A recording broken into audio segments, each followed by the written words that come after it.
Hello, friends. I'm Alex Isaacs, Mote Ambassador Leader, and I'm thrilled to be your host for what's sure to be an inspiring session on how Mote impacts language acquisition. Please drop where in the world you're joining us from in the chat as we get ready to share Mote magic worldwide. I'm very excited to introduce our next guest to the stage, so without any further ado, let's welcome Maureen Lamb. Maureen, it's great to see you again. It feels like just yesterday that we were in a stellar MoteCon 23 session together. And I also have to give you a shout out as a 4for4 person. You've been a part of every MoteCon so far. And I think that that's distinguishing just you and Stacy Roshan possibly. So got to give you a shout out for that. How are you doing today? I'm doing fantastic. I'm excited to talk about Mote because it's one of my favorite tools for my classroom. Well, what you're presenting on is an area of education that's very near and dear to my heart, and I'm sure many others in attendance. So I can't wait to listen in. Have a great session, and I'll be listening in backstage. So bye for now, and all the best. Thank you so much. Welcome, everyone, to Mote Does It All, Interpretive, Interpersonal, and Presentational Tasks for Language Teaching. My name is Maureen Lamb. I am a Latin teacher at Miss Porter School in Farmington, Connecticut. And this is my 18th year as a language educator. I think that as language educators, we are in such a unique position that we have a lot of tools at our disposal, but not all tools can do what Mote can do. And I think that a lot of people do use Mote for feedback, but Mote is so much more than just a tool for feedback, especially for world language teachers. So let's get started and take a look at all the different things that Mote can do. First, I wanted to point out that there are really 3 different ways to use Mote. One, in the way that I think most people use, is to have a Mote plugin and to click to record your own Mote with your own voice. However, there are other options. You can also generate a Mote, which is so cool. You can put the text in that you want, and you can choose what voice you want. You can choose what language it is, and you can generate a Mote not using your own voice. I think this could be particularly helpful for teachers of languages where you have different accents, because you don't want your students to be hearing the same accent all the time. And so that can be incredibly helpful. Finally, you can also upload to create a Mote. So you can upload an audio file. This can be really helpful. I know that a lot of times when my students are recording their own voices, they like to record their voices on their phone. And so what they can do is they can make their recording on their phone and then upload it to Mote. So it's a really good tool because there are different ways to use it. Now, we're going to talk a little bit about some of Mote's best features. We all know it's a recording tool, but it also has speech-to-text transcription. This can be especially important as students are learning a target language. They can not only hear what's going on in the language, but read along as well. Making a transcript can be incredibly helpful. This can also be helpful if you're giving students feedback in the target language so that they can read along. So they're hearing your voice and they're getting that affirmation from hearing their teacher's voice, but they're also able to read along the text. Next, we have a voice recorder for Google Slides. Using Google Slides in the voice recorder is so easy and convenient. I actually have my students do practice presentations in Google Slides, which we'll talk about in just a little bit. And they can also do asynchronous presentations by recording their voice for each slide. So it can be a very helpful tool for that. Embedding audio in Google Sites. This is not something we will talk about as much, but it's something that can be incredibly helpful, especially as a lot of districts are moving to creating portfolios. And a lot of those portfolios are living in Google Sites. If we want to have students demonstrate examples of their presentational speaking, it's a really good option to use Mote and then embed that audio. The voice recorder for Google Forms is great for so many different things. In fact, I just used it. It's the beginning of the year, and it's a great opportunity for students to be able to share their names and how they want their names pronounced, and also to share their pronouns and tell you a little bit about themselves in their own voice. I think it's really powerful when you can hear the tone of students' voice as they introduce themselves. And also, it can be great for students to do target language practice. So if a student has a speaking presentation, to give them that opportunity to practice in Google Forms and then get feedback from their teacher before they have to do the graded presentation. That's a great option for this. This is also really good. You can do Google Forms locked mode audio so that when students are doing assessments, if they're taking a listening assessment, or if you're having the directions read aloud, which I know is some of the accommodations questions that some students have, you can do that all within Google Forms while it's locked for students taking an assessment. And so you can record your own voice giving directions. You can add an audio recording in Mote, either your voice saying it or one of the other options for Mote, so that you can use Mote for those listening activities during listening and speaking assessments. You can also upload and share audio content online, again, using either existing audio files or creating audio files using Mote. And one of the most unique and interesting things about Mote is that it has access to translation software. So you can do translations of transcripts and you can put the audio in 40 plus languages. It's really fun to play around with. As a Latin teacher, I don't use this that often, but it's something that's a really cool feature. And dictation and translation, same thing. You can translate it into more than 40 languages and then share that translated text. This can be incredibly helpful, especially if you have students that have parents who may not speak your target language and who might need some assistance with that. So for translating back and forth, that can be incredibly powerful. And hypermotes for Google Docs. You can add and insert voice recordings throughout Google Docs. And we'll talk a little bit about what are the different strategies for doing that within the language classroom. And so I wanted to point out that for premium users of Mote, you get 5 minutes of recording time, transcription and translation. Free users of Mote get 3 minutes of recording time. So getting Mote as a school subscription is actually something that can be incredibly powerful. Again, because you get those wonderful transcription and translation features. So it's a great thing to ask for, and it's something that's not terribly expensive for all the power that it has as a tool. And now we're going to talk about some feedback to motivate. Feedback is what I first used Mote for, especially during the pandemic. I think that using Mote for feedback was a great way and an opportunity for students to hear my voice, especially when we were far away from each other and we were online. It was hard to hear each other's voices.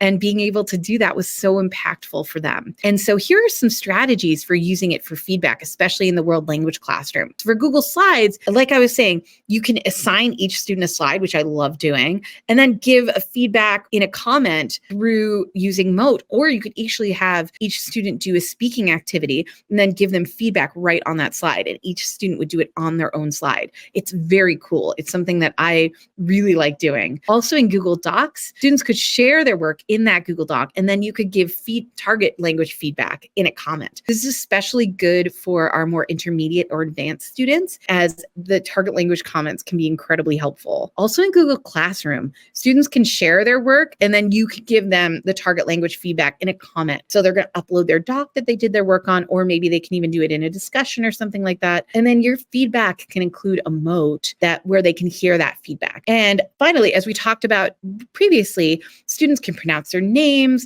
and give feedback in their own voice when you're using Google Forms to survey students. So I think that can be incredibly powerful as well. Next, we're going to talk about interpretive listening. I know that a lot of people used to use the tools Flip for interpretive listening, and I know that's going away. And so I have actually found that even though Mote is not a video, it provides that really needed audio, which was what I was mostly using Flip for anyway, so that students can do interpretive listening and back and forth, and also interpersonal. So we're going to talk about a little bit more with interpersonal as well. But for interpretive as well, when I give students an assignment, I want them to be able to listen to the Latin, but also read it at the same time. This can be a very powerful tool. And so again, in Google Slides, students could listen to a pre-recorded text in Google Slides. So you could have a slide here with this part of the text, and then they can listen. In Google Docs, students could have a listening prompt on Mote and then either write a written response or record their own audio response to that. In Google Classroom, students could respond to a listening prompt in Mote with their own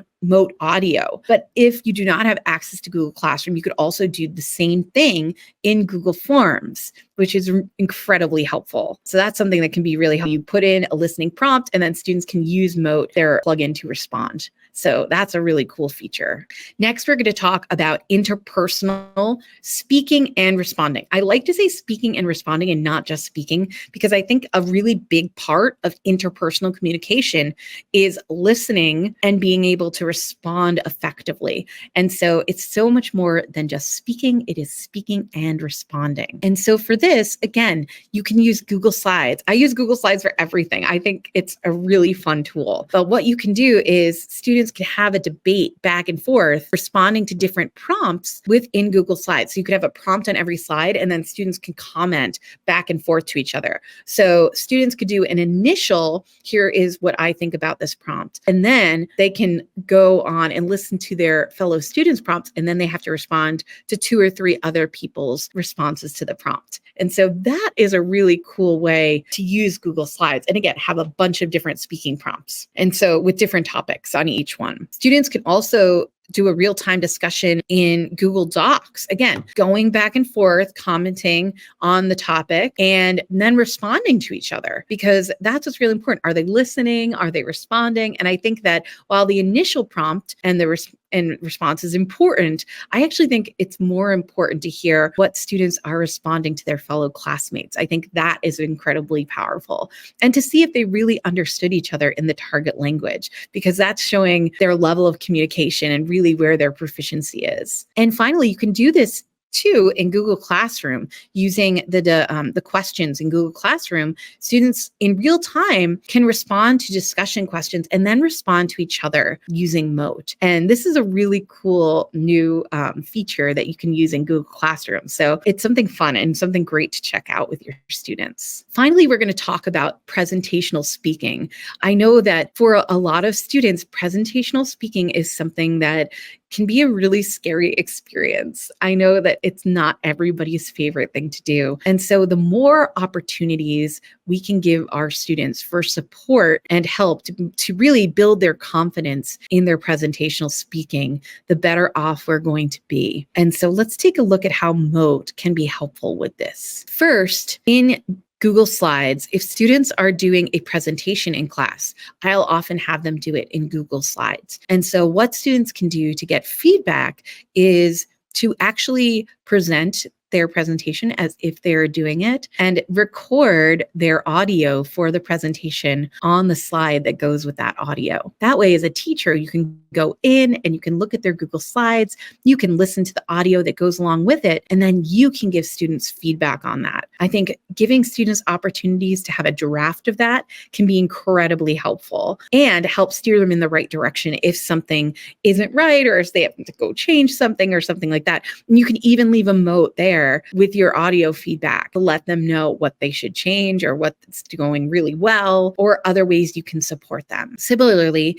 in Google Docs, if students are giving some sort of speech, you could have them do their presentational speaking in Google Docs. And then if you have the ability, you could then use Mote to transcribe it in the target language so that you can read it and also students can go back and read what they said. I find that that is also really helpful when students can both say something, but then go back and read what they did. It's using different parts of their brain and it really helps solidify their speaking skills to go back and read what they said and say, oh, well, maybe I should have done that or this, or maybe, yeah, I really did a great job expressing myself here. So all of those could be true. In Google Classroom, students could do a draft for a presentation and then submit it on Google Classroom to get feedback. And then you could give a Mote for feedback. Similarly, you could do this in Google Forms. You could have students submit their draft for feedback and then give feedback before their final presentation. So overall, these are a lot of different ways that you can use Mote in the world language classroom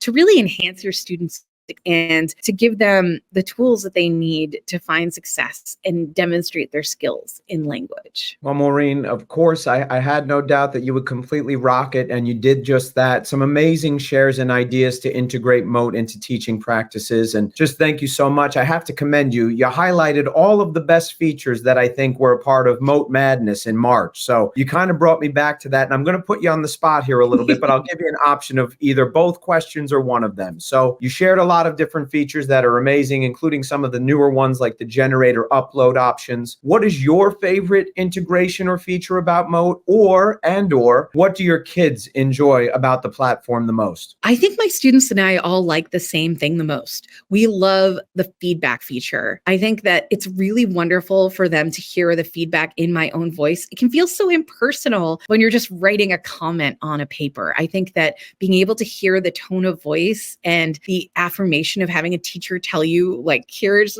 how you did, is really powerful. And I think that's what my students like the most as well. There are a lot of really wonderful features, don't get me wrong, but I think that that's the tried and true one that we come back to over and over again. That's what they like about it, is being able for me to hear them and for them to hear me. Yeah, that connection, speaking to every learner with your voice. I mean, that really makes all the difference. And I do have to give a quick shout out as well to something you referenced. I mean, I know many of our Flip fam out there were devastated when that platform kind of got sunsetted. You know, I know from personal experience, any podcast that I was doing where it was audio only, I've actually personally been downloading those, getting those ready to go, exported. And I recently uploaded about 10 of mine into Mote and really got some great results with that auto transcribe tool. So I think that it's definitely not a complete alternative, but that idea of if you have those audio only videos, it's a great option. I think you'd agree. Oh, absolutely. And I think that for a lot of world language teachers, we were using Flip as a way to do either interpretive listening or interpersonal speaking and responding.